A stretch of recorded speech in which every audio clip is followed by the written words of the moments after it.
Drama Special, Overlap Knife Knife. Ito ay bagong maikling Korean drama na nakatakdang ipalabas ngayong December 2023.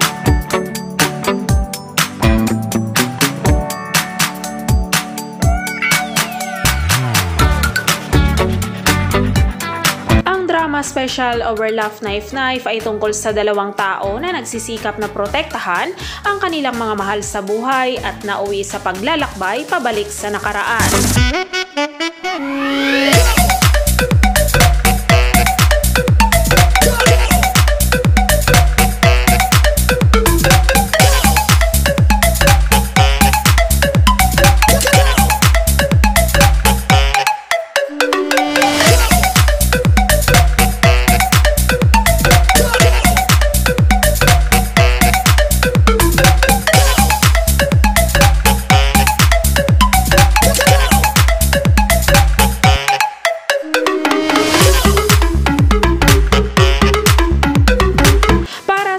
Drama special nito, ang KBS ay nagbo-broadcast ng isang koleksyon ng mga maiikling drama at tigi-isang episode at mga TV films. Magtatampok ang 2023 KBS Drama Special ng kabuoang 10 proyekto kabilang ang 8 maiikling drama at 2 TV films.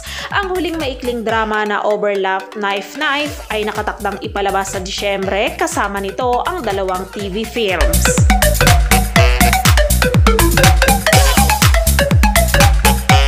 Overlap Knife Knife ay meron lang itong isang episode at nakatakdang ipalabas sa KBS2 sa December 2, 2023.